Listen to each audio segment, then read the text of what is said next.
feather flock together in Full Moon Entertainment's latest venture into the threatening, fantastic netherworld. Bones Pounders.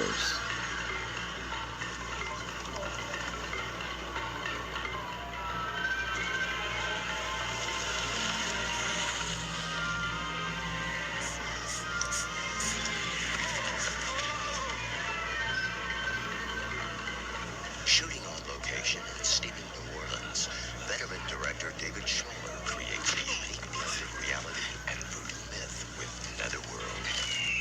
I didn't want to do a voodoo story, but I wanted to use the aspect that in voodoo where you can bring back someone from the dead. But I wanted to create our own myth, our own mythology. So I came up with this thing about birds. So I created a coven of people that was based upon bird mythology. See what happens when people are bad. Michael Vendetti from 21 Jump Street plays Corey, who was summoned by his father posthumously to help bring the old man back from the dead. Like most of the cast, he was affected by the voodoo vibe of New Orleans. I walked in a couple of voodoo shops and stuff like that. The voodoo shops are freaky, really freaky. I mean, you always hear about it, you know, and you read about it in your history books or whatever, but until you come down here and check it out, you know, it's kind of freaky. Some of the gadgets they have in there twist your mind a little bit. This whole area is just filled with people who practice black magic in one fashion or the other. But just when we went down to the French Quarter and there's a lot of voodoo shops and the people and the fact that so many people really do believe it, you know, that's kind of weird. And, well, maybe I shouldn't say that. It's their belief. But I find it a little strange, but it helps me for my work and what I'm doing. Mama's making for a baby. Your own little man bird. Believe it or not, this is the first time I've ever turned people into birds.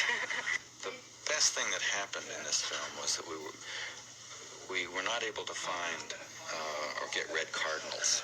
So I had to open it up and use other kinds of birds. And it actually, as it evolved, each character became a different kind of bird. And it just began to fit better in the story. And it's made the film was better than the script. David Schmoller had a lot of fans on the set, but his biggest fans were the actors. David cares about the acting. He cares about your motivation. He cares about who he created your character to be. David Schmoller respects your opinion as an actor. He wants that. He wants you to be creative because he's creative. Perhaps all of his simpatico with the actors comes from being an actor himself, in this film anyway. I wrote a part for myself in this movie.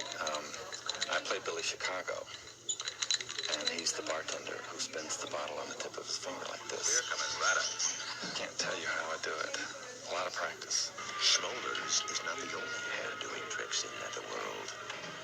Special effects maestro Mark Showstrom created the Hand of Satan using Egyptian symbols and icons and a lot of latex. What I did was had a hand left over from another film of an actor, so I reproduced it in clay, and then, yeah, he was quite a large guy, so he had a large hand, and I just sculpted in clay all the designs. I actually made two different hands, one a static hand and one kind of a more dynamic position, sculpted both to look the same.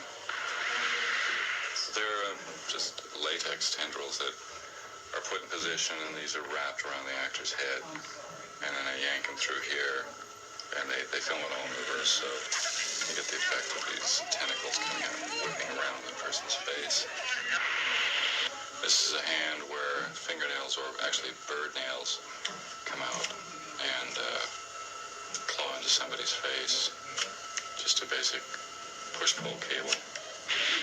The threshold to the Netherworld can be found at Tonk's Place, an otherworldly saloon run by Mary Magdalene. You're lost, are you? I play Mary Magdalene, or Mary Magdalene, as I like to call her. Some just really sexy and brassy and sassy, and I like her. Everything I've always wanted to be. This is my first film. Hey, Mom, look at me. And Mom, when you're looking, you may want to look closely at that funky band artists playing songs. You might recognize Money, Hot others Blooded shaking Edgar money, winner others shaking 2005 money, and others making his wanting acting liquid. debut. The Cowboys, the song My The first Cowboy, experience as I look with at our liquid film, television, actually, as also I'm like interested in everyone in scoring TV, as we also, look at so them. this is going to be That's all I'm invaluable watching experience Videozone or in that watching area, and I TV hope you can styles. learn. Oh, look at the DMV These leg. Look at the scenes that hot we're logo shooting here TV. Oh, look at have real of live course, look at music, the so cowboy. they're It's just a the way you'd lady. expect them to sound if they were done in a live club, in a live situation. So I think it's going to come off really, really cool. And the musician at keyboards is not just any musician. It is David Bryan of the incredibly hot rock band Bon Jovi, also making his acting debut. He has performed with Edgar Winter before. There's a funny story. When I was 16, when John and I had a band, the Atlantic City Expressway, we opened up for Edgar at the Fast Lane in New Jersey, like many moons ago. And it's pretty neat now. We're in a movie together and on a soundtrack. Acting is not the only debut Bryan is making. He is also composing his first film score for Netherworld.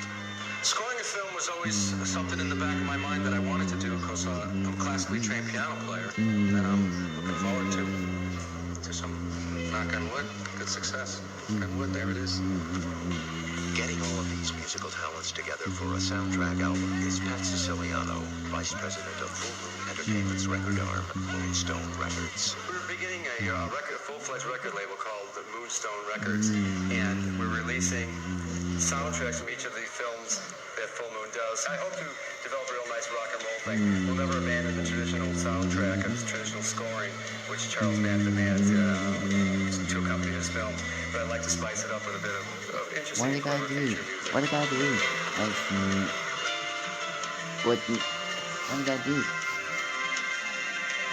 We really went out of our way to create another world.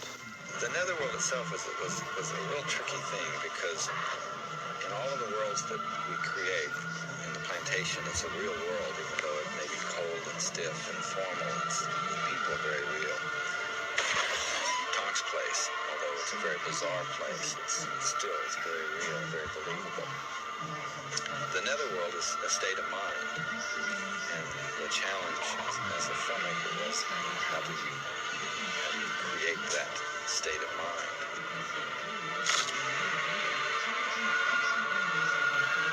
There is a place between heaven and hell. Netherworld. Pulse Pounders.